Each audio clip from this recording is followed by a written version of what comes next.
always so abrupt how that ends, but welcome, welcome, welcome, Wi-Fi's, to yet another underground transmission of the Wireless Woman. If you have not already, make sure you subscribe. Because how else will you know when I go live if you are not subscribed?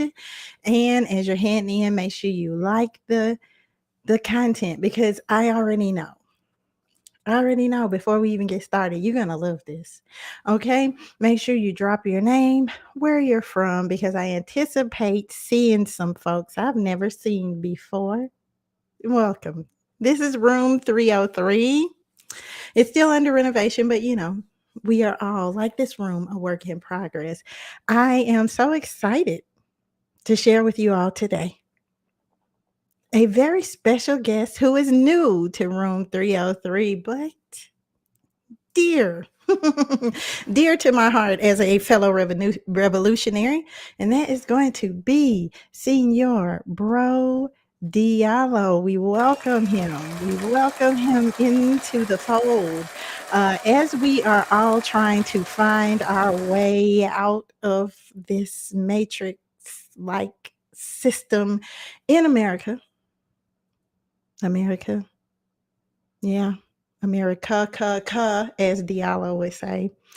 It is nice to have someone else who makes me feel a little less cognitively dissonant. Someone else, I put it on my Facebook today. It said, in an insane world, the sane people get called crazy. So it's beautiful to have someone around to listen to that makes me feel a little bit seen, a little bit less insane, and that would be Mr. Bro Diallo himself. I'm gonna give you a little bit of background on Bro Diallo before he comes in here to introduce himself, because I know a lot of people who maybe follow my content have not heard of Diallo, just like people who follow him probably have never heard of me, and that makes sense. But Diallo Kenyatta is a Pan-Africanist. He's based in Chicago, originally from Kansas City, Missouri. Yes, yes. And he's been active in the Black empowerment and liberation movement for decades, long before I came around. So, if you will, welcome in my very special guest, Bro Diallo. Welcome, welcome. Thank you. Thank you. Very happy to be here. It is beautiful to have you, sir. Everyone in my camp knows how excited I am about this. First of all, Wonderful. it took a lot for me to even ask you to come. I got to be honest. Really? That's surprising to hear. Yeah, I think I fan out over Diallo a little bit because I'm one of those people who grew up on, the Malcolm X speeches and the Fred Hampton speeches, and I haven't heard anyone speak like you.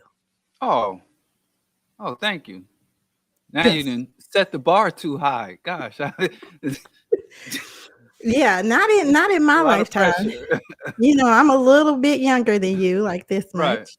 And Right. so by the time I came along, crack had completely infiltrated the Yeah. hood, and Yeah. everybody had a herringbone chain. So Yeah. Yeah. yeah, I mean, I would have had one if I could afford it. It wasn't because of righteousness. I just didn't have the money. yeah, we would have had to have capitalized and exploited on our community to Right. have that Yeah. type of money back then. So, Yeah. so I was just telling the people about you. You're based out of Chicago, but Mhm. originally from Kansas City, Missouri. I found that shocking. Yeah. Killer City, state of misery. Yep. Mm, East Hills Village, Southside KC. Yep. That's my hood. I'll be back there, I think in June. In a few weeks, nice. I'll be in Kansas City riding. They brought back the trolley trains, so I can get a scenic view of the racism and impression as I ride the trolley. It's gonna be fun. It's going to be very, very fun. Well, we are gathered here today to get through this thing called life. It's an electric word, life. It means forever, and that's a mighty long time. But we don't have a long time. We're going to talk Right. about misogynoir in what I like to call post-racial America. I don't see how. Uh, I don't I, see how. I I think that term kind of went out of favor post-racial in after the Obama first half of the first term of the Obama administration. When Obama Mm, kind of showed us his true colors, literally and figuratively. And I think that term kind of since then, it's been since like 2010. I haven't really heard that concept being pushed hard. Well, it's in Cyndi Lauper true fashion. We have seen the true colors of many, I would say, at this Right. point. But as much as I would love to say that I summoned you to Uh, this podcast, you actually summoned me. You know, we are very aligned on a lot of things. You are a Pan-Africanist, however, I am a Black nationalist. And right. people who are in my generation don't understand the difference between those two things. But I feel that, you know, most of our things we're aligned on. We're Right. going to boycott the NFL and the NBA, Yeah. all of that. We are Right. also fundamentally big on the cult of personality politics in the Black community and what that's, you know, not doing for us. But Demagoguery. Yep. the macaquerie. But you summoned me when you did your show on confronting misogyny, and it was almost like you called my name. And so I said, "Well, you know Really? what? You know what? Now it's time. Now it's time for me and Diallo to talk. I'm gonna show the good people a bit from your show. So this is Okay. Diallo on Diallo. Let's see here. Oh, where is it? Where is it, Diallo? It's not here. And now I'm sad. Okay, let me go find it outside of this outside of this. I don't know. Where is it? Why is it not playing? You know the fun that we have here when it Yeah, comes yeah, to, yeah. That's everything. and it's actually saying it's showing on screen right now, but it's I not. don't see So it on my side. yeah, you know, it is the they don't like me here today. They don't. Give me one more minute, and then if I can't find it, I'm just gonna quote Diallo to Diallo like it's a Bible All right. verse. Mm-hmm. Because that makes sense to me. I hear it. Yeah, that's wild, isn't it?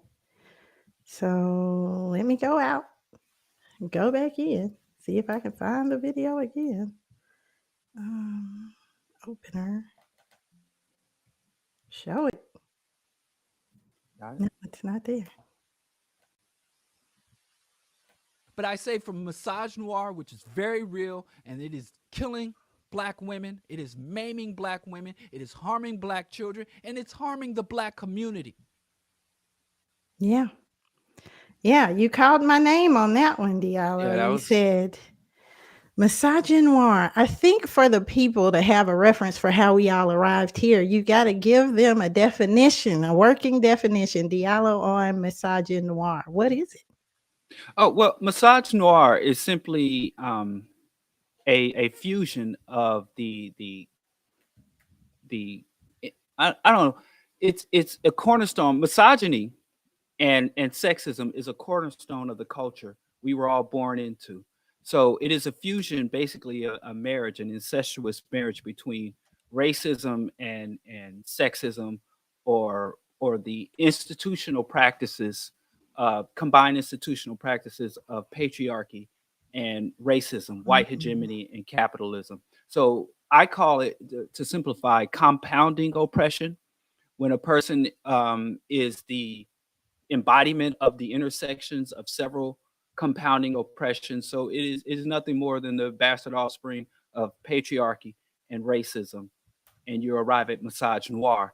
And the one thing that we have to highlight about misogynoir, unlike racism, where only white people can practice and engage in racism, misogynoir is available for all people throughout the hierarchy. So black Mm. men, black women, and are also able to fully engage and practice misogynoir, whereas racism and the institutional hierarchies that create and sustain racism are unique to white people, or people who identify as white within, or are allowed to be identified as white within the racial and economic political hierarchy. I don't know if that was Amazing. simple, but it's a incestuous marriage between patriarchy and racism. You arrive Well, at misogynoir, which is the hatred of Black women Black women, for simply yeah, being, for Black simply being. and women at the same time. Right, Um, So it took me a while to learn the difference between sexism and misogyny, because sexism has to do with the supremacy of men, whereas misogyny has to do with the hatred of women. right. These two things are not mutually exclusive, but I actually do have Diallo's working definition of misogyny to play for the people. Eternal misogynoir. That means the hatred of black women emanating from black people. And it's black men and black women. Scheherazade Ali. Yes. Oh, Yeah. did Hatred I of say black names? women for no other That's reason impolite. than them being black women comes from other black women as well. Now, I wanted to get into this. Yeah, you did. You did. Like I said, you are the troll stroll ambassador of. No, no, I got my first threat of a lawsuit a couple of days Ooh, ago. So now I have to ooh. change up things. I have to be more litigious and Yes. more careful in how I phrase things. Because I Yes. called a man who engaged in relentless psychological and emotional abuse of his wife, and who made his wife feel threatened for his life, who had a long history of assaulting his wife. I called him a woman beater, and he Mm, sent me an email specifying the particulars of how he abused his wife over decades did not qualify as beating. So he threatened to mm. sue me for using the word beater as Oh, opposed wow. to abuser or manipulator or exploiter. So, you know, Yeah. So, yeah, so I we got to have be to more careful. gotta be more careful. Got to be more careful. Well, we are going to welcome Namdi, who put a comment in the chat. He says, "My God, the yellow. Yes, yes, he is our guy."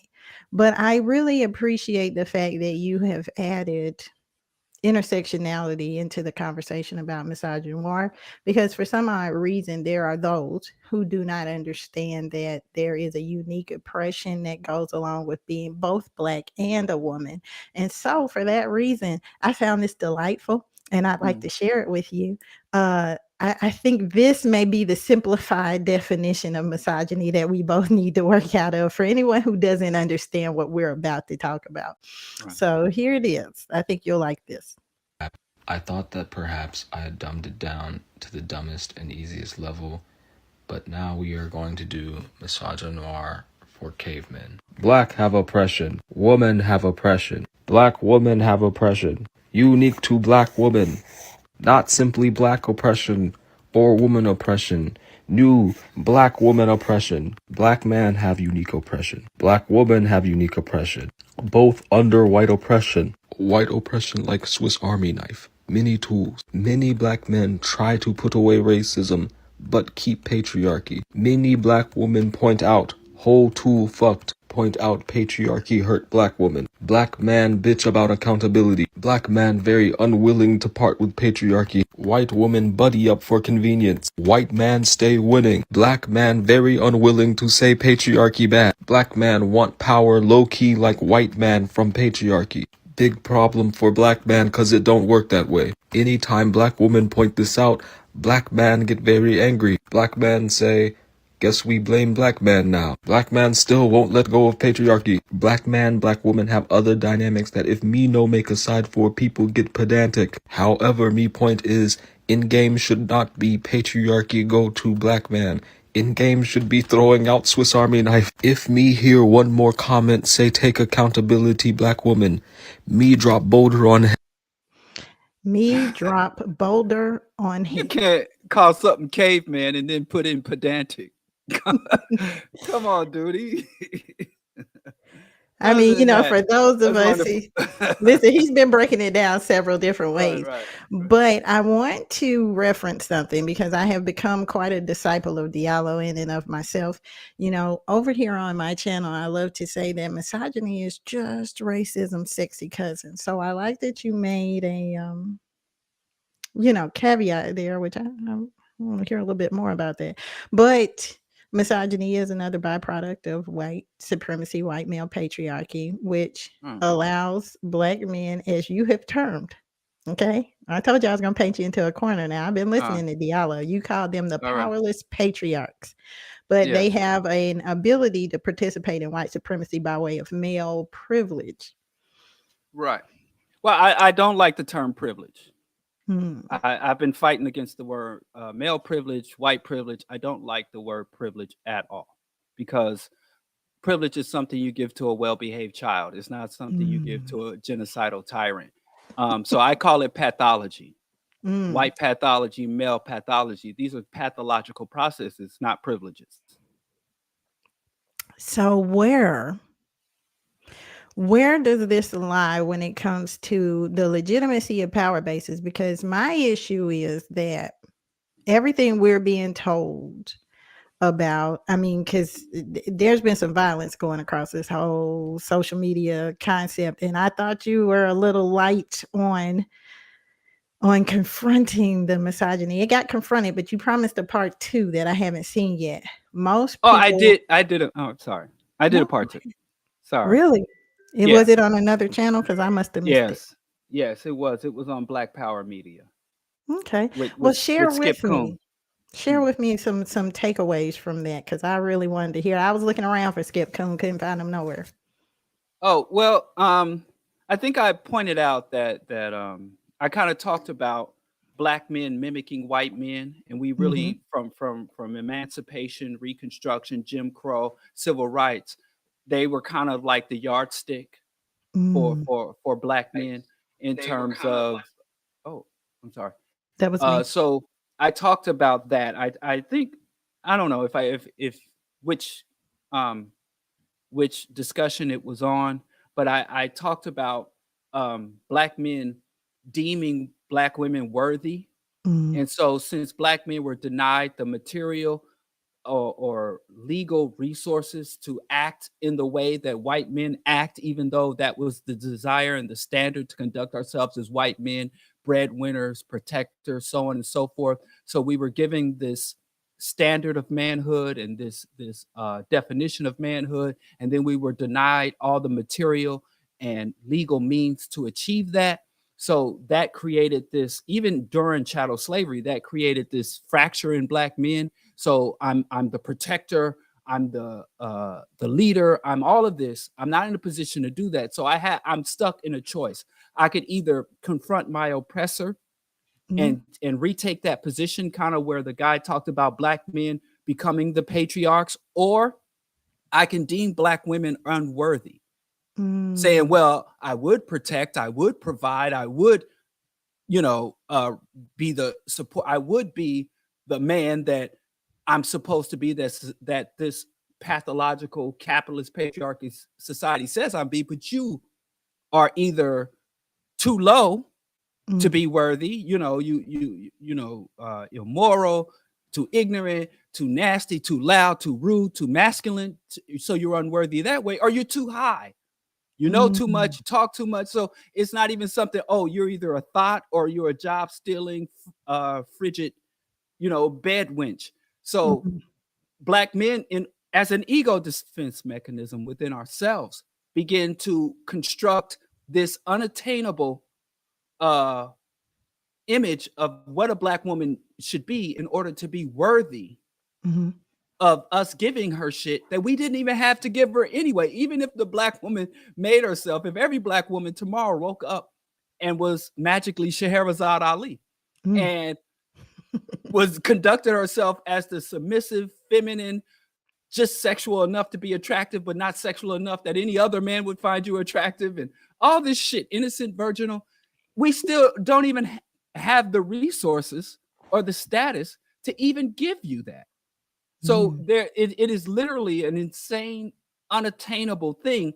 And this is one of the things I call a shit eating contest, because you're There it is. competing for something that even if you win it, you lose. You lose even if you win. So I talked about that, the black woman's worthiness and black men being able to absolve ourselves of our role that we're supposed to play in our community by deeming our black women unworthy.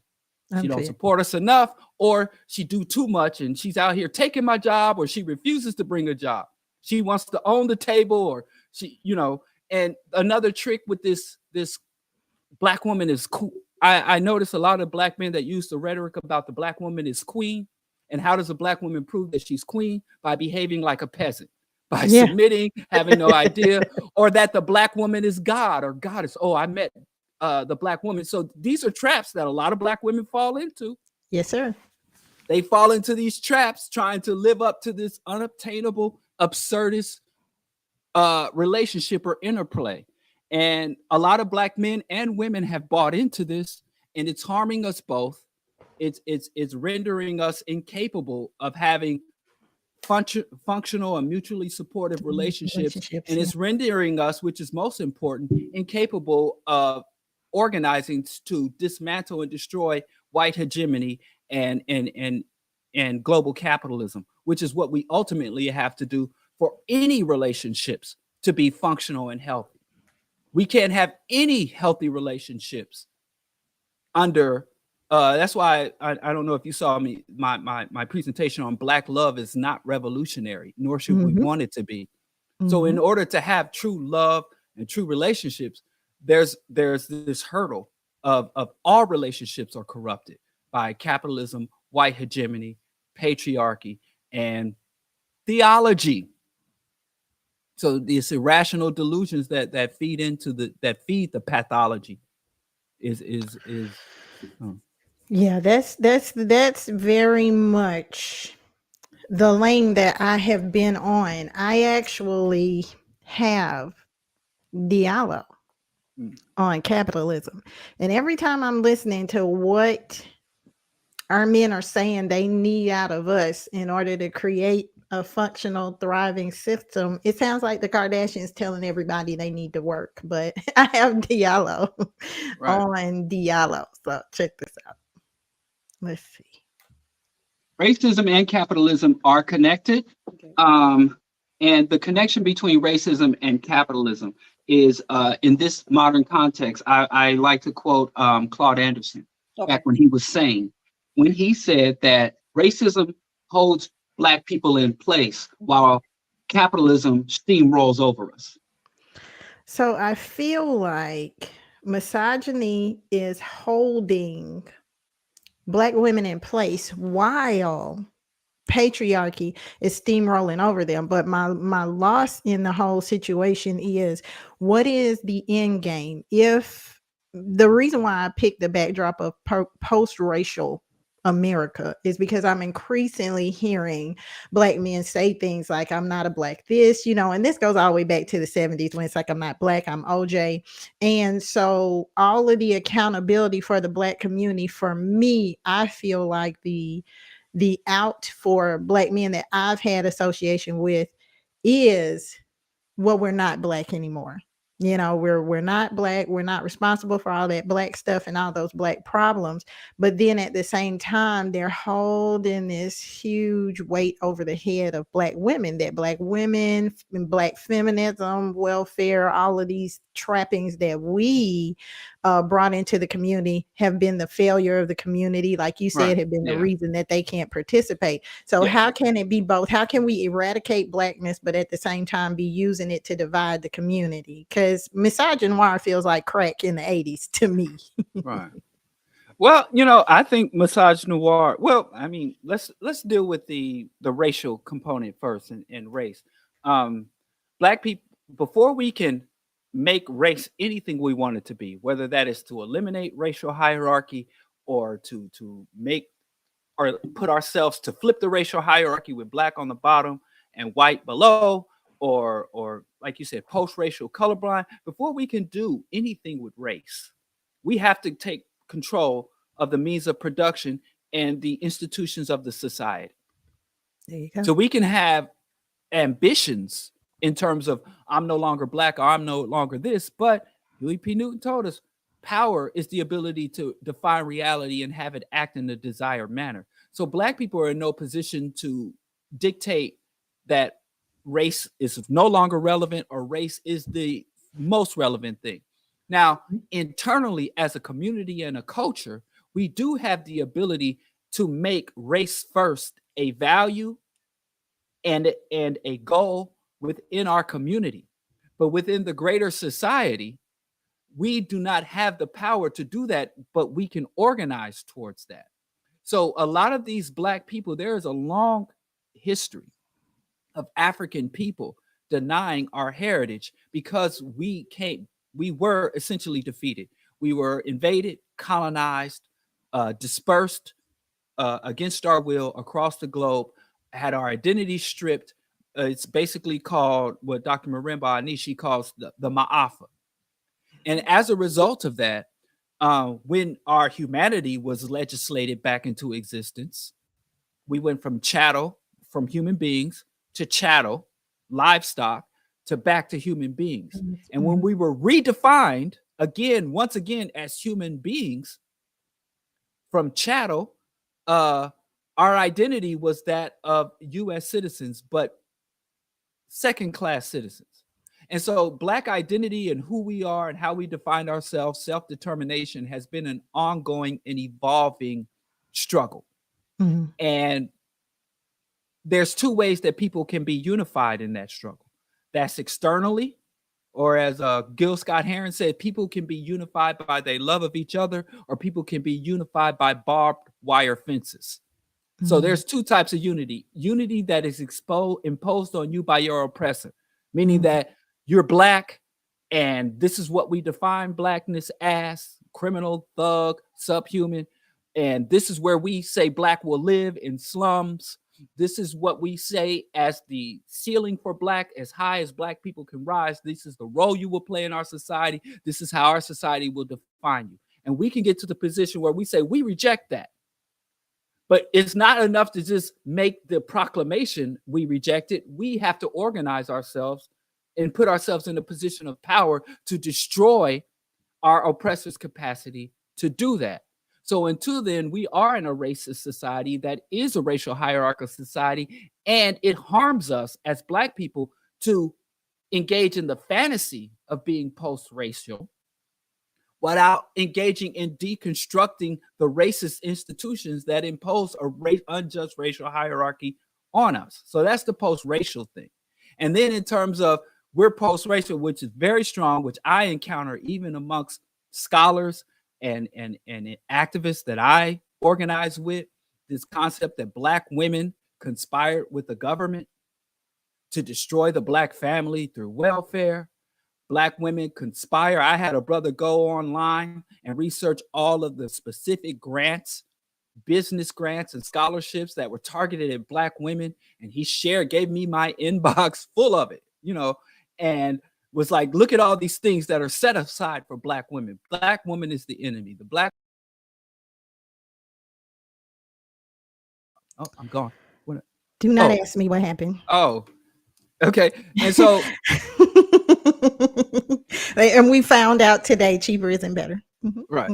And so, yeah, that is very much I wouldn't even call it a trope. That is a delusion that many Black men and some Black women do have about a Black woman being an asset or an agent or an ally of the white man in the downfall of Black men particular, but the Black race as a whole. And I've heard some very prominent Black individuals say that, Irritated Jeannie said the Black woman is a rabid dog, and she's been made rabid by the system. And so there's no cure or vaccine for rabies. So he said, there's only one solution when something goes rabid. And I had another brother who says he's Pan-African and fighting for the liberation and unification of African people. And he called me gynocentric as an insult. Yeah, you've been concerned about that one for a few days now. It's a new one. I thought I had an extensive vocabulary. I went to school long enough to learn all the good words. And that's one of the multi-syllable words that got past me. So I just learned that a couple of weeks ago. Well, we're making up our own meanings of things. But to me, that is a way of them being able to take even the defenses within the Black community that Black women could potentially have. It's all about isolating us. I personally believe that all forms of hate, racism, sexism, misogyny, homophobia, texturism, I've been a victim of that one. Featureism, all the isms that you can think of have their basis in the hatred of white women. But you made a very valid point on your show that I wanted to bring into this element. Sorry, my whole screen changed. If you could have seen what happened, it went from black to white. I was like, oh my God. It just blanked out on me. But one of the biggest things that you talked about was how misogyny has become dangerous, how it extends beyond the borders of blackness. Like we're watching what these black men are saying on social media podcasts, and yeah, that sucks, but it's actually dangerous for us as black women because it is outside the borders. And I think sometimes white America gets their cues from what they can do to us from how we esteem each other. So here is Diallo on misogyny in medicine. Misogyny is real. It is not just an inconvenience for black women. It is not just a unpleasantness for black women. It is literally proving to be deadly for black women. And whether we're talking about interpersonal violence, intimate partner violence and homicide, or we're talking about medical neglect, black women, due to misogynoir, due to the devaluation and hatred, abject hatred for black women, even though they have lower rates of breast cancer, they tend to get later diagnoses, and the physicians do not want to engage with treatment of black women's ailments, chronic ailments. Now, I've seen this one myself. This one's a big, big, big one. Do you feel like this change in how we are defenseless kind of almost within our own community is going to have a wide-ranging effect? I mean, what do you mean? How black women are defenseless within the community amongst other black people? Yes, what I mean is the misogynoir it's dividing us against each other, if you will. So you spoke on this same podcast about how your wife will come and get you because it's like, I need a man to speak on my behalf because these folks are going to be wild and I don't need this. So for us now as women having the voice from within, like you said, white people will look for black voices that validate the things they're saying about black people. So what do you feel like is the wide reaching effect, long-term effect on black women as these types of, sentiments become more mainstream? I think that ultimately, the ultimate outcome will be the extermination of African people, the extinction of African people. And I'm not saying that it's alarmist, and I'm not saying that to be apocalyptic, but ultimately, if with the convergence of the scapegoating of black women and the disruption and destruction of the ecosystems. Like our capacity, the life-sustaining capacity of the planet Earth is being threatened now. So the ultimate outcome, if I had to go all the way to the ultimate end, if there's not some radical, revolutionary, fundamental changes in how we relate one to the other and how we relate to ecosystems itself, to the very planet, if that doesn't change, then human extinction is a very real possibility. And as the ecosystems start to collapse, we're already seeing that the most vulnerable people will go first. The people who are least valued by the system and the people who have the least amount of resources within the system will be the first to go. And that's also in the emerging resource wars. It's no more, marching off for oil. People are going to be marching off for potable water, drinkable water, viable land for agriculture. We're going to be fighting over very basic resources. And also, if you look at the book series Endgame, conflict is always accompanied by massive targeting of women and children for abuse, assault, and repression. There's never been a conquest that wasn't associated with systematic rape and wide-ranging abuses of women on both sides of the conflict, the aggressors and the aggressed, the victors and the conquered.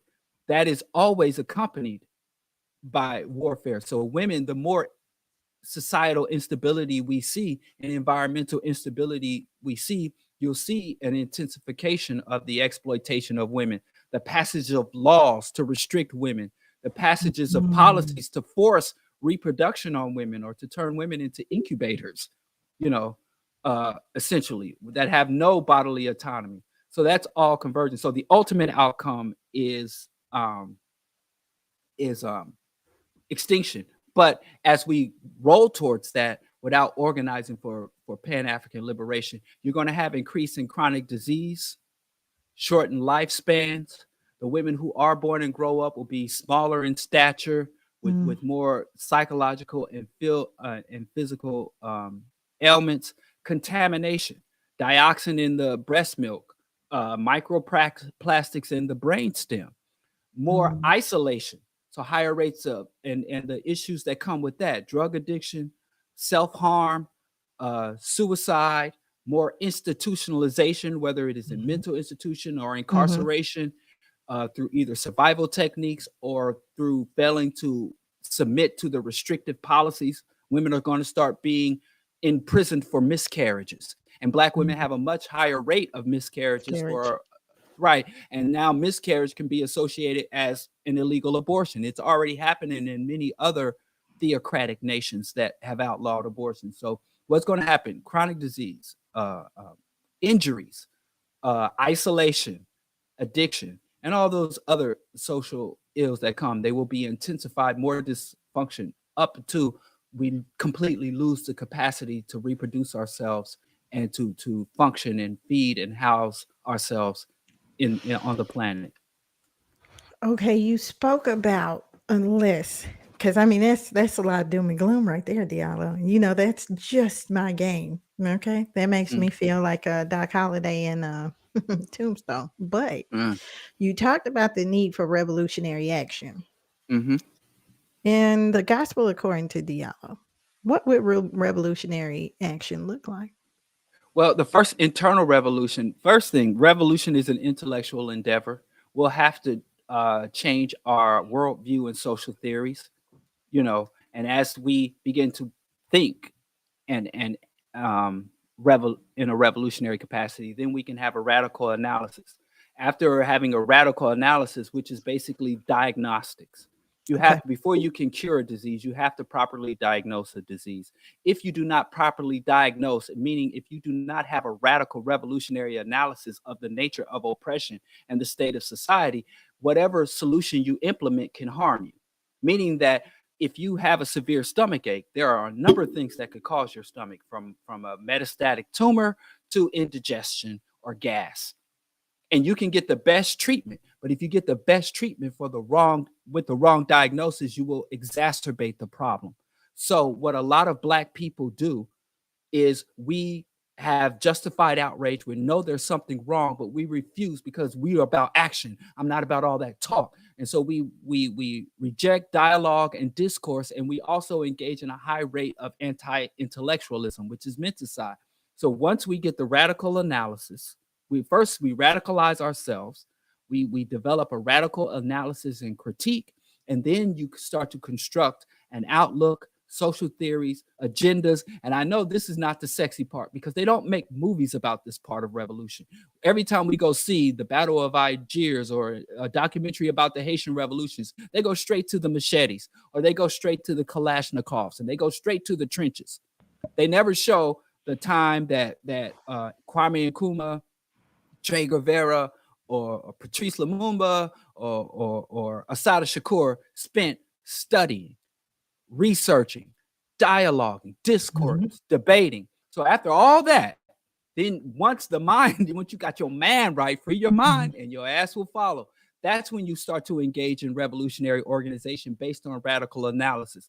So revolutionary organization, unification, agenda, construction, agenda, institution, harm reduction, subversion of the establishment, all of that work has to be based on your local and regional analysis and rooted in and grow out of your existing resources that run alongside the accumulation and recruitment, accumulation of resources and ongoing recruitment and ongoing outreach and education. Right. So once that's done and you start to define, well, I live in Chicago, which is the third biggest metropolis, versus my brother Skip that's in the South, my wife who works in academia, brothers that work in healthcare, sisters that work in the schools. Once we revolutionize and we come up with this culture of resistance, or some call it a cult of resistance, we begin to implement these various agendas that are intercoordinated and fused together across a wide range of areas and issues and targeted institutions and targeted agendas. We go international with it. So we begin to build up, basically, and try to go caveman. We build the world we want to live in by deconstructing the world we currently live in. We take the infrastructure, we reclaim the resources, we reclaim the power, we take it, we cultivate it, and we recreate it. We subvert our oppressors and we empower our liberators, who are ourselves. We empower ourselves. So it is not really, in terms of, we have so many examples in history of successful and failed revolutions, that, and it's kind of hard to, because each point that I talk about unto itself could be a complete show. But we just basically have to become revolutionaries and then carry out revolution. And revolution cannot, a lot of people like to commodify revolution, have a revolution of your mind, revolution of your heart, and once you free yourself. Revolution is not personal. There's no such thing as freeing yourself. There's no such thing as being a revolutionary who is not engaged in confronting the systems and institutions that plague and oppress you. You can't be revolutionary because, I've gotten myself together. There's nothing individual or personal about this. This is a collective endeavor. This is a material endeavor. And that's one more thing I want to say. Our movements absolutely must be secular and rationalist. I was just getting ready to say, because I know that you are a secular anarchist. You're all about power for all instead of these centralized power movements, which I think have been detrimental in the past to us because we were following certain people instead of following a certain purpose, which is what I'm getting out of what you're saying. But I do feel now that this element that has crept in amongst us, this Bill O'Neill, COINTELPRO type element that is coming along with this misogynoir. It's a word I can't even say. Maybe I'm not meant to. And we have so many people in the chat as well that I have not even had the opportunity because we've been going. Anti-Black misandry for another day. But Namdi, we appreciate your comments. We are definitely I'm all about revolution and what revolution is going to cost us. But I do want to bring this video in because I think when you talk about the education piece, the education piece has been missing for us for a long time. This is from my live stream where you and I kind of said something similar. So I'm going to show mine and I'm going to show yours. Okay. Misogynoir. That means the hatred of Black That's women. the wrong one. Sorry. Boo-doo. I have so many clips, Let's see. Videos. This one is mine. I don't even know how that started playing. Okay.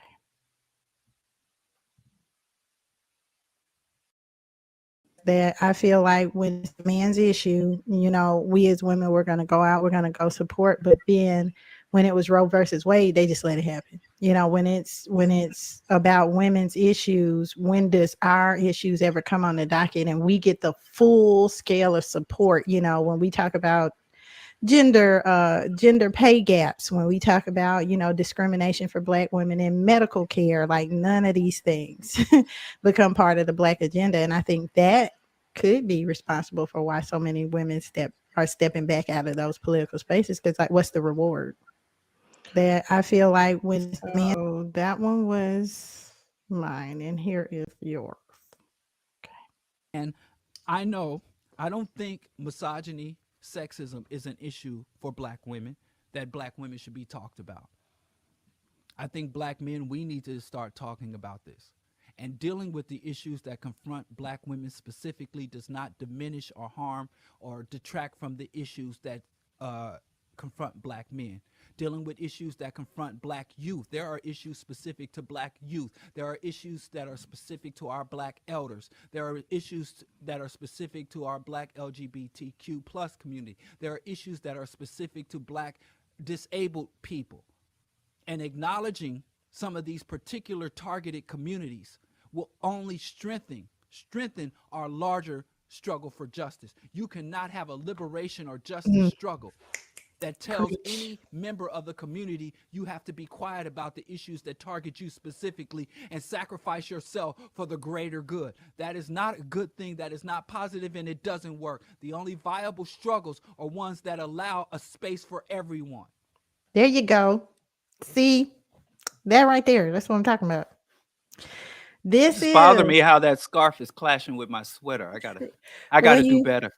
you were holding yourself together with that scarf. You said you Yeah, I were didn't mean sick to. that Yeah, day. I wasn't well. I was a little under the weather because I just was wearing that for warmth. I didn't mean to make it part of my show, but Well, I you was needed. spitting that day, and I feel like the only way forward, the only way to close ranks, I think it was Stokely Carmichael that said, the only way to, in essence, make progress in an open market is to close ranks. And I feel like if we cannot, Diallo's number one fan.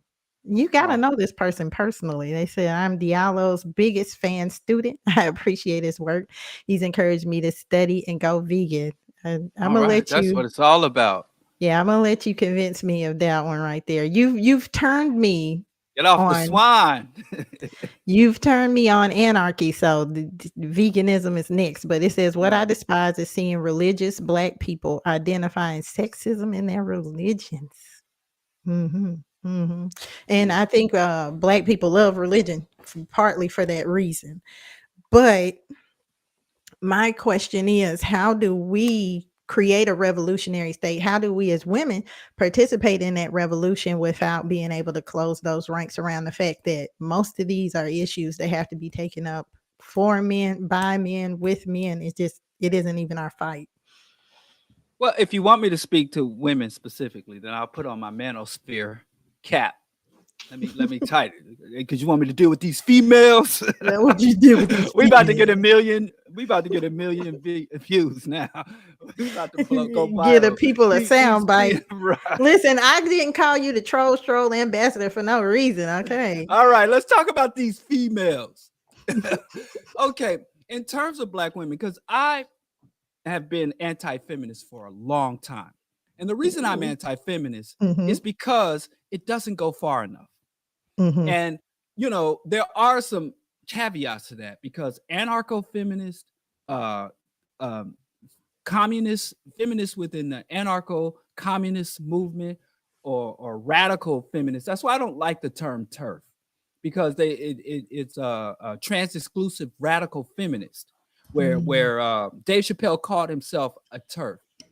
Radical feminists seek to not just destroy patriarchy, they seek to destroy capitalism and the systems and institutions of within hierarchy. So do anarcho-feminism, where mainstream feminism, like Hillary Clinton and Gloria Steinem or Condoleezza Rice, they seek equality with men. In the system. Huh? And they I said seek within the system. Mm-hmm. right, the girl boss, girl CEO, support women owned businesses or women rising in the ranks of the US military and all that. And so and white feminists have siphoned off so much righteous rage from black women. They have taken the black woman's struggle and made it and used it to fuel their own elevation within the system without fundamentally changing the system. And we see that women CEOs, women cops, women I'm sorry, I'm saying it wrong, female cops, female CEOs, these females, they demonstrated the capacity to be just as brutal, just as exploitative, just as parasitic when given the opportunities within the systems and institutions of white domination and capitalism. This might be a little old, but you go back to the images of Abu Ghraib and how the women fully participated in the imperial campaign in the Middle East, and how they participated and allowed themselves, their very femininity, to be weaponized because of the culture, the sexist patriarchal culture in the Middle East, where they, while using everything from their menstrual blood to putting the men in compromising positions and then threatening to serve. So they allowed their femininity to be weaponized to advance the agendas of the racist, genocidal, or genocide is too kind of word, the omnicidal system of U.S. imperialism.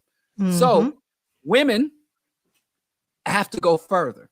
When they're talking about these women doing too much, I say women aren't doing enough in terms of radicalization.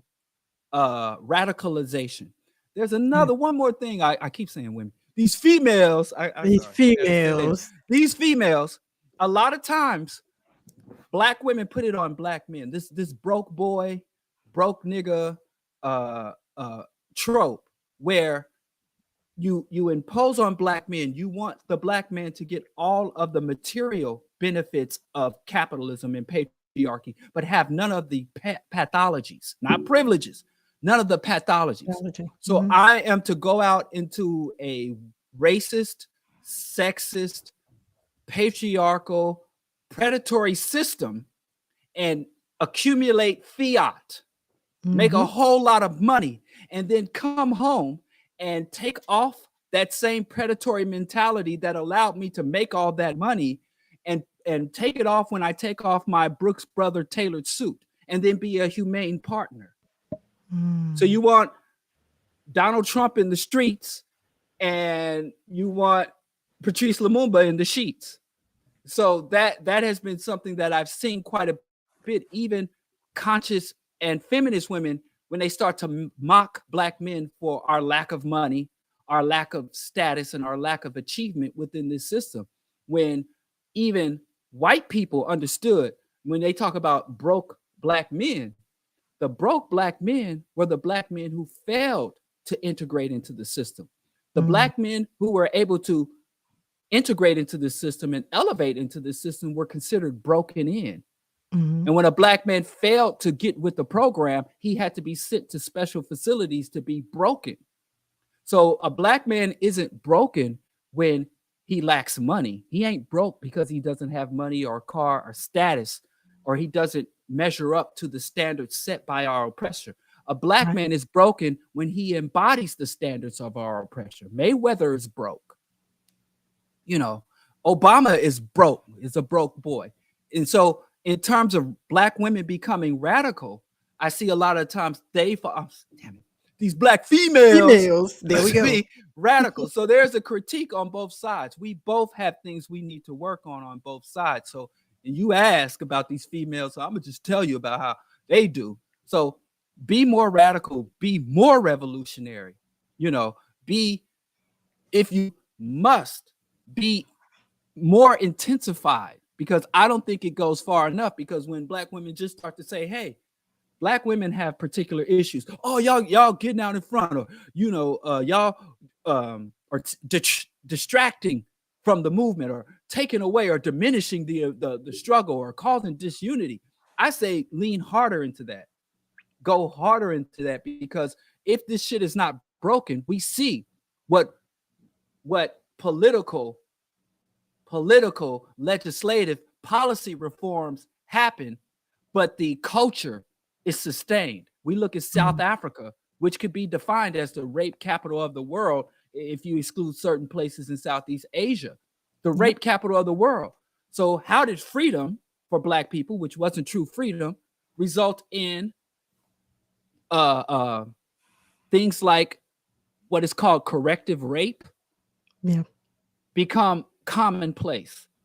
So how do black women forefront? Winnie Mandela How do black women be at forefront of a liberation struggle, secure that liberation, air quotes again, and then get kicked all the way to the back?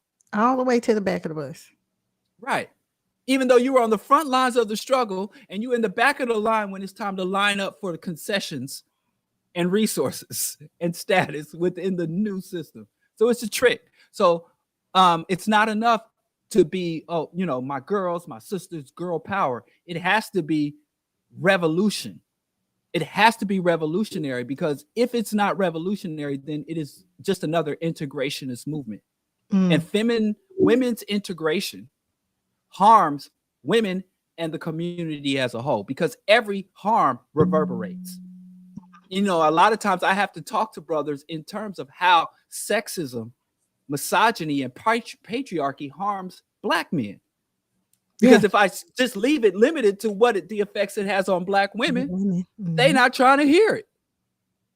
So it is in the same way. Sometimes you got to go to the sisters and talk about what the brothers go through and what the brothers are subjected to in this system, or even putting out and encouraging men to be achievers within the systems instead of resist the system, will reverberate and to harm women. So, you know, the planet is a fishbowl. Everything hurts everybody. Even if the harm starts with you, it eventually, I hate this term, trickles down or trickles up or trickles laterally to everyone else. Okay, right. But now we are finding that the trickle down, and, you know, in essence of respecting your time, you know, right. We're understanding that the trickle down now has found its resting place. Right. I am seeing a lot of women on the other side of this being revolutionary. You know, I'm in the finance industry. And they actually rely on us being revolutionary to innovate their systems. It's always been that. So my biggest thing is, how do we now, as women, because I had a video that I didn't put in here because I don't think I could watch it again, where this man was talking about how black women are the biggest enemy that the black man has ever had, even more so now than the white man could be. So for us, it's like, okay, we are in the marketplace, like you said, assimilating and integrating, because they're, after being at the forefront of these movements, you know, like I said, in the post-racial world, everybody dismantled everything and went home. They were like, you know what? The fight for civil rights is over. We've got a couple $1 million. We got some white women. Like, hey, it's not a black thing anymore. So how now that everything has trickled down into black women, because black women are still black.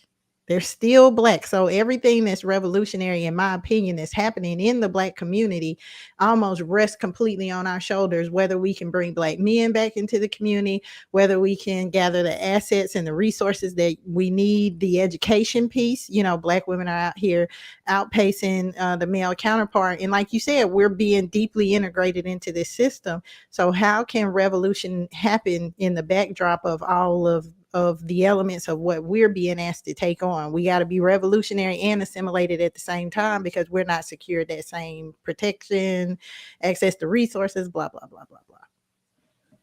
Well, that's when you have to, that's only through revolutionary organization, institutions and community organizations of mutual support, material, emotional, psychological, and social systems of support. So the only way to do that within that system is to come up with culturally and intellectually affirming interactions and bodies. So organizations, events, culturally relevant engagement, concerts, music, dances, study groups, political groups, or political factions, or sub-parties. That's the only way to what I don't call, because we're not really navigate the system. So, you know, you're in a turbulent ocean, and if the boat doesn't sink, the boat has to adapt. And, you know, Dick Gregory always said one thing that black women had exemplified in this system, but we never called them, is responsible. Black women's adaptability and African adaptability in general is what allowed us to endure conditions that caused other populations to go extinct. Very Dr. true. John Henrik Clarke highlighted that, and he wanted Black people to understand it is not because we are physical stature, because we are physically stronger or larger, that we were able to endure conditions that drove other populations to extinction. He said because of our adaptability of our culture. So our culture was never a rigid culture. Oh, and another thing he said is when you look at the best thing about a people, on the other side of it, you'll find the worst thing about the people. Yep. And one of the good things he said that was really good about Black people is our ability to embrace and understand other people. And it's what is called xenophilia. We had no fear of the stranger. We had no fear of the new thing, where other cultures can tend to be xenophobic. But on the other end of that, that made us very vulnerable for infiltration. Yes. You know, we are very quick to adapt to other religions. Half of the African continent is Muslim, and half of the African continent is Christian. And Muslims and Christians have shown nothing but utter contempt for African people and African culture and the African identity and the African mentality. These are alien, colonizer, oppressor religions. And every time I'm in the community trying to organize, I get a barrage from Jesus from one side and Muhammad from the other. And if you are a Palestinian organizing against Zionist genocide, one fight you ain't got to have. There's one fight you don't have to have. There might be a lot of tactics, whether approach the world community or take it to the streets and guerrilla warfare. There's one fight you don't have to have. You know, if you're in Ireland, there's one fight you don't have to have. If you're fighting against British colonials, they might even have to fight Protestant and Catholic. But there's no non-African people arguing about, are we Igbo? Are we Yoruba? Are we Akan? Are we Egyptian? Ain't nobody fighting over African, no non-African people bumping heads within their race, within their culture about African God, African folklore, African mythology, African very concept of reality and existence. While we are fighting each other and hacking each other to bits, literally and figuratively, over alien concepts of the divine. Yeah. So that is a big problem. And people are like, well, if you don't believe in God, why are you always talking about him? You know? So anyway, I'm sorry, I can't mention. I go into my, the devangelical spirit possesses me. Yes, well, that's another one of our opposing views. Right. But let me get back to, so the way you navigate that is you have to construct community around yourself. When my wife was getting her doctorate, she said she went back and referred her notes when she was publishing her dissertation. And she was always writing in the notes, don't allow yourself to be educated out of your mind. Don't educate yourself out of your mind. So when you're clear on your mission, you're clear on your goals, you're clear on your objectives, and you are clear on your ideology. I say ideology is all. Then you can find yourself in hostile or friendly places and remain on your square and be clear on your mission. Even if you have to adapt your techniques, adapt your tactics, adapt your methodology, rearrange your groupings, rearrange your position, rearrange or limit your resources or prioritize resources. No matter what you do, if you're clear on your mission and you're clear on your ideology, you can do it. If you wake up one morning and you see some grand Black achievement, some Black person achieving some great thing to bring you pride, and you wake up the next morning and you see some atrocity committed against a Black youth being murdered by a racist and not even being interrogated, let alone no matter what you encounter, you build up your community around you and you lock in your ideology. And when I say lock in your ideology, that does not mean you're not in because I constantly dissect and reconstruct my ideology. Me too. My ultimate mission doesn't change, but I have to constantly refine. I am a revolutionary Pan-Africanist. I seek to liberate African people. I seek to destroy white hegemony. I seek to deconstruct capitalism, and I seek to restore the Earth's ecosystem. And depending on what age I am, who I'm with, whatever status I have, whatever resources available to me. I'm very clear on that. And that mission and my ideology and the community I've constructed around myself, and I'm constantly evolving too and adapting that too, allows me to navigate and know that I'm doing what's right. That's fair. And I think that's a great note across the board because, like you said, I am doing my best to keep the girls together, to have one band, one sound over here on the Wireless Woman. And Uh, a big part of that is us not changing the beat of that drum, changing what our goals are right. based on what we're encountering. Like you said, this is some trying, challenging times, but we adapt, we persevere, we overcome. Diallo, bro, Hmm. Diallo. Yes. I hope this is the beginning of something because I really want to get into your secular state. I myself am a Black nationalist. I'm a revolutionary Black nationalist Christian. It's tough still Uh, being a Christian and having a revolutionary mind, but I right. feel my personal goal is to expand Blackness as a power struggle. I've learned a lot from watching the Huns. The Huns in Asia. I actually have Asian descent, that whole Afro-Asianic thing. Mm, And the Huns were a group of people that were constantly adding to their knowledge and understanding of the world and creating a state that engulfed everyone's ability to participate in it. Of course, they were barbarians, but I think that we as Black people can be the pinnacle, like you said, of education, of culture, of refinement, if we find this way to, as you said, create that secular state where the LGBTQIA plus community, religious and non-religious people can come into the space, where men and women have equal footing in being able to create a more perfect union, like you said, as we continue to define and refine our belief systems. Like I've had to expand my understanding of Christianity to keep it. I've had to expand my understanding of womanhood in order to take it into spaces where it's not welcome. And I think that the Blackness, when you speak of Pan-Africanism, it has the ability to encompass the world and not to consume it. So please, if you will, give us some parting words, Diallo, and tell the people all about what you're working on and where they can find you. Well, I'm at Diallo Kenyatta across the socials. I organize here in Chicago. I'm actually redeveloping the African World Coalition. You can find us online. We are setting up projects and formations. I just recently had basically like an orientation for the African World Coalition, which is grassroots. I spent many years working on grassroots projects and revolutionary grassroots and formations here, New York, Chicago.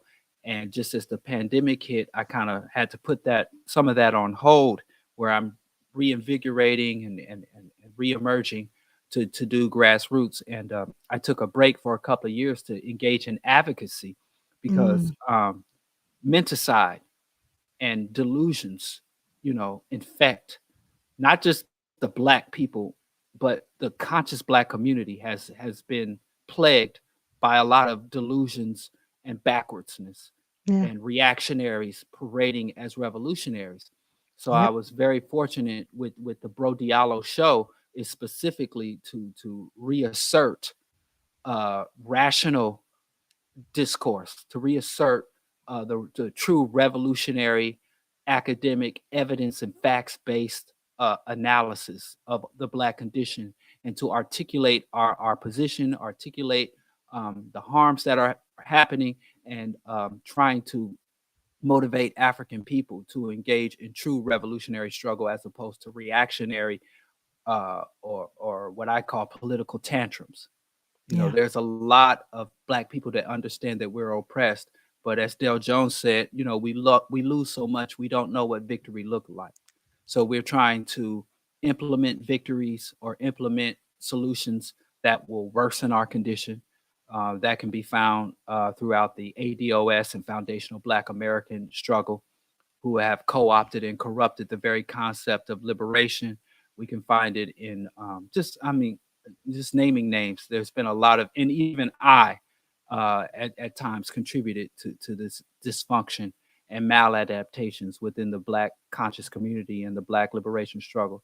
So I think that that's why I started to put out more media, begin writing more in order to challenge that on an intellectual level, because I always say that revolution is an intellectual endeavor, It because is. it is.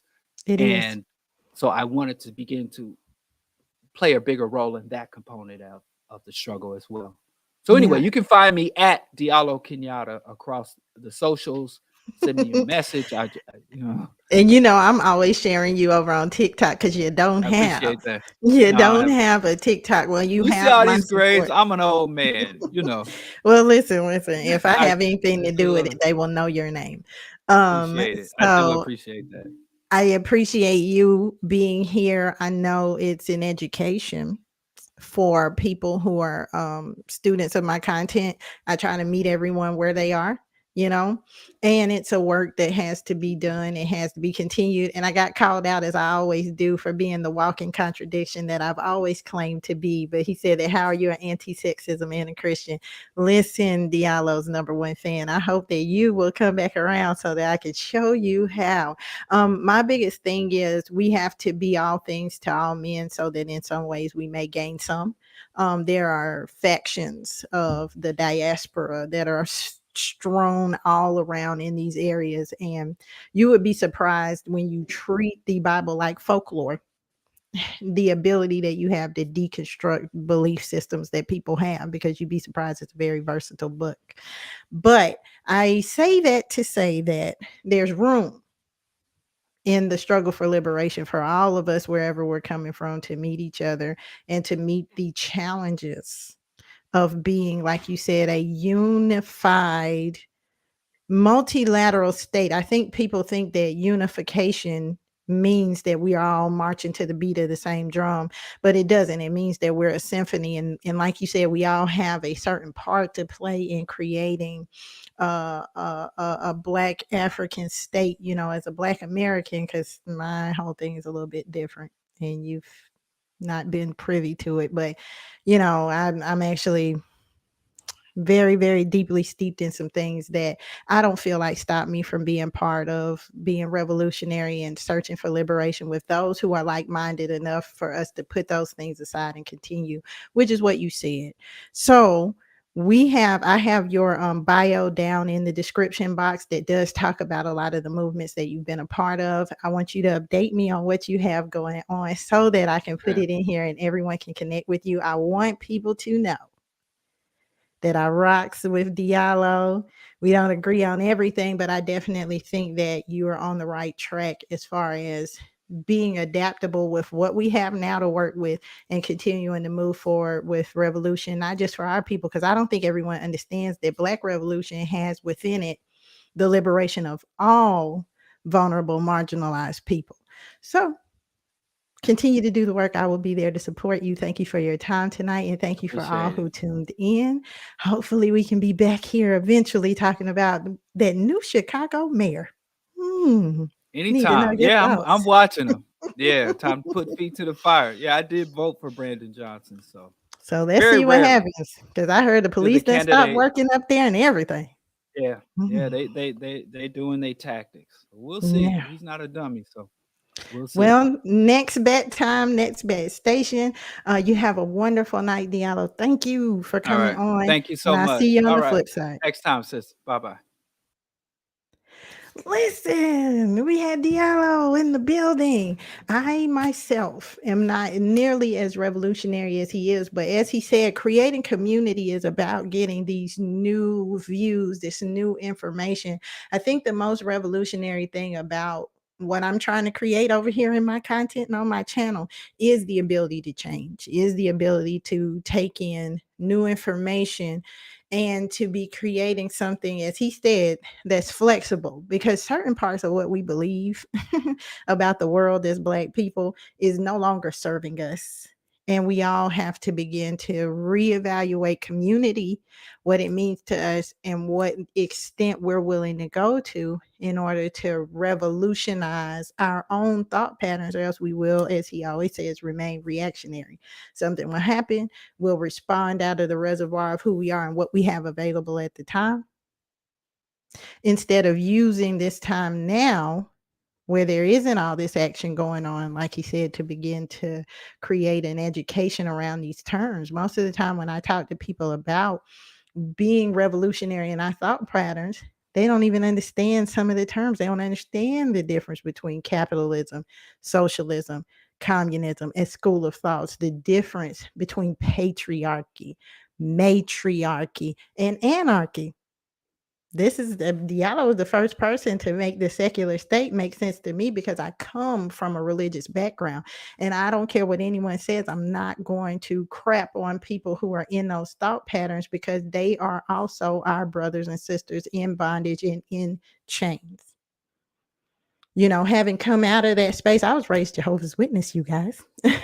Having come out of that space where the socialization around religion is so deep, to try to cut a person from that belief system without anywhere for them to go is a recipe for insanity. It's a recipe for those people to walk completely away from the movement. It's like when you get a brand new goldfish, you got to put them down in the bowl and let them assimilate. A lot of Black people haven't been raised in Black communities, haven't been raised with Black unity. They haven't even seen Black people working together the way that we do. It was me looking back into our history, seeing that there were all these different schools of Black thought. You had Black nationalist, you had Pan-Africanist, and you had integrationist, and all these people were sitting down together trying to engineer solutions to help Black people move forward. The problem is we got behind celebrities, we got behind certain people who were leading the movements, and never came back to a place of what the point was in the first place. So for those people whose stop was, economic progress, they got off the bus. For those people whose stop was white women, they got off the bus. For those people whose stop was, being integrated into the system, they got off the bus. So now we as Black people got to all file back on that bus, and understand that we're all coming out of different schools of thought. We're all coming out of an oppression that we no longer even understand. We no longer even understand how complex the system, as Diallo would say, of white hegemony is. But that's what we're here to do, is the work of finding out not just what it is, but what our part is in dismantling it. How do we liberate the largest group of people? Black, white, foreign, domestic, doesn't matter. So I appreciate you for being here with me and Bro Diallo during this time. You are Diallo's number one fan. I gotta probably be Diallo's number two. So I hope to continue to see him doing revolutionary work and be a part of it to whatever extent I can be. It seems like all the revolutionary Blacks are in the big cities. And here I am down in the bohunk backwards country. Like I said, I'm trying to meet the Black people where I am. And baby, down here in this religious Bible Belt South, trust me, I'm more savvy than you think I am. Namdi, I am all American. And a lot of it has to do with things that I talk about on this channel. I have, I can actually draw my white lineage. I think that's something that makes Black Americans inherently different than Africans. We can, we can align ourselves with African schools of thought. I have no problem with that. But for some of us who actually have legal claim to America, it's very difficult to wrap your mind around leaving. The Pan-Africanist movements in the past have been very geared towards getting Black people back into African culture and all these different things. I think Black American culture is something different, just like Islam and Christianity and these different religions. They're different than being, atheistic and having these different views. But the Blackness is something that's so multifaceted. It's something that's so beautiful. It's something worth fighting for and worth aligning ourselves with. Because I had someone say this on my channel. I'm getting off, y'all. but I wanted to share this. I had someone say this on my channel. They say, no, let everybody help themselves. Because I was talking about displaced Native Americans in this country. Those people for a long time were black. Mexicans, black. Dogs, black. Anything that white people didn't consider to be equal with themselves, Italians, black. Everything at a certain point in time was black. And because of so many people being willing, as we saw with Fred Hampton, with the Black Panthers, with the Rainbow Coalition, they got derailed by people. But as we've seen with so many people who were willing to align themselves with blackness, that's really where civil rights came from. Civil rights were bigger than just black people.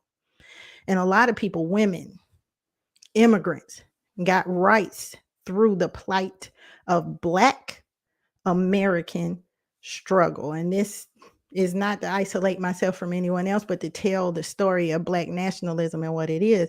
Malcolm X was a Black nationalist, whereas you have Marcus Garvey, who was a Pan-Africanist. But these people worked together for Black and African diaspora liberation, because the blackness, like I said, it is big enough for us all to get inside of it, for us all to find purpose and meaning and reasons to resist white hegemony. Because like I said, this person was saying, well, let everybody else figure that out. But even white people, white supremacy holds on the power by inducting new groups of people into that machine to continue to draw power from. So you have Italians that became white.